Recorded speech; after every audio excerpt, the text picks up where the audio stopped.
Welcome back mga ka-NG! Another success story na naman ang siguradong hatid ng mga kapartner natin sa Global Dominion. Good morning mga kapartner! Pwede ba naming malaman kung sino ang hashtag pwede pala story natin today? Yan, good morning Miss A, and yes, hindi lang kapartner ang meron tayo sa ating hashtag pwede pala story today, kundi kapartners. Yes, tama ka dyan, Ayan. Itong mga kasama ni Rod ay mga kapartners natin na magkapatid na parehas dealer ng Global Dominion. At parehas din sila na dito, mas marami pang natutunan sa pasikot-sikot sa negosyong pinasok nila. Oh, at mahigit isang dekada na nga nila itong kabuhayan. At pro na silang dalawa sa pagdating sa larangan ng pagbabuy and sell ng mga sasakyan. Kilalanin natin sila. Rod, ano ba ang hashtag pwede pala story natin dyan today?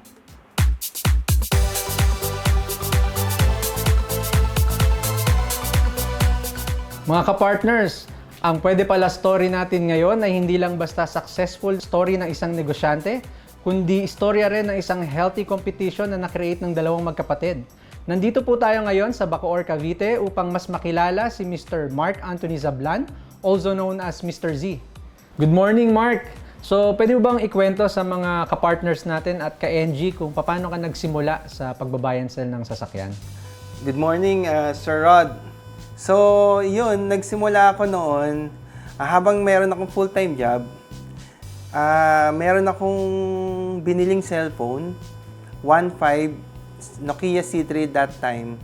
So, nung nabenta ko siya ng 1.7, kumita ako ng 200. Eventually, naisip ko gamitin, ibenta yung cellphone hanggang sa after a year, nakaipon ako ng konti. Naisip kong bumili ng sasakyan. 50,000 bili ko noon. Unfortunately, nabaha. So, nung nabaha yung kotse ko, napakasakit dahil pinaghirapan mo yung 50,000 mo eh. Pero syempre, kailangan natin bumangon. Naisip ko siyang ibenta and then bumili ulit ako ng bago. Na-realize ko, mas malaki pala yung kinikita sa pagbebenta ng kotse kaysa sa pagbebenta ng cellphone. Benta, the rest is history.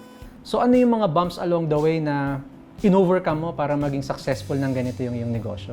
Dumating yung sa point na everything na may mangyari, tawag ka ng mekaniko. Dumating pa nga yung point na natutulog ako sa talyer eh. Kasi gusto ko matutunan yung negosyo hanggang sa nakuha ko yung skills na may konting tunog, alam ko na kung saan ang gagaling, alam ko na kung ano yung kailangan ayusin. Ano naman yung naging part ng Global Dominion sa success story mo, sir, at paano kanya natulungan para ma-achieve mo yung success na to? Sobrang laki yung part ng Global Dominion. So, nagkaroon ako ng buyer na interested i-process sa financing. So, ayun, hanggang sa first transaction, smooth, mabilis. So, naibigan ko na hanggang sa tuloy-tuloy na yun. Ever since nag-start ako ng financing with Global Dominion back 2018, hindi na ako umalis sa Global Dominion, hindi na ako nag-try sa iba. Siguro nandito na yung puso ko. So far, maganda naman yung nagiging flow ng business. Pati yung kapatid mo, sinama mo na sa opportunity na to. Sinasama ko siya sa pagbebenta ng cellphone, hanggang sa pagbebenta ng kotse. Kaya nag-decide ako na bigyan siya ng sariling mga kotse na binibenta. At the same time, decide kami na humiwalay na siya. So, walang competition.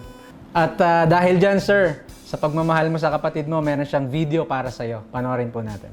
Kuya Mark, thank you sa lahat ng knowledge na nabigay mo sa akin. I wouldn't be here kung hindi mo ako tinuruan lahat. Sobrang wala akong masasabi. Sa lahat ng kapatid, ikaw ang pinakamalupit. Kasi never kang naging maramot sa amin. Never kang naging maramot i-share kung anong meron ka sa pamilya.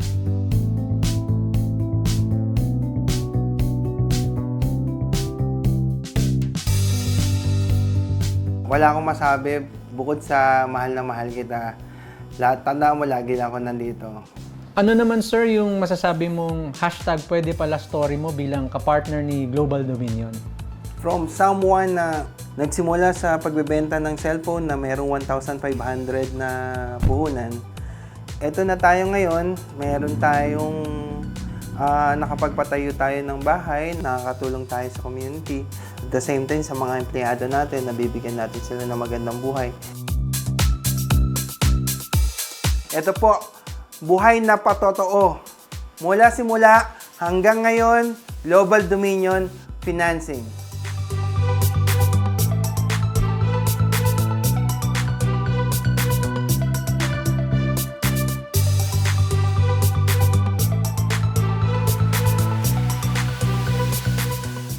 Ako si Mark Anthony Sablan ng Mr. C Car for Sale at ito ang aking hashtag Pwede Pala Story. Thank you, Rod. At syempre, thank you kay Lamark and Raymond sa pag-share sa amin ng inyong inspiring stories. Patunay nga ang kwento nila Mark at Raymond na pwede palang hindi maging madamot sa knowledge kahit na alam mo na sa future ay magiging kakumpetensya mo ito. Ayan ang tinatawag na healthy competition na naging susi sa success ng negosyo nilang magkapatid. Kaya naman mga ka-NG, para sa marami pang kwento kung saan pwede ka talagang matuto, tumutok lang dito sa Negosyo Goals at sa Global Dominion kung saan Hashtag Pwede Pala!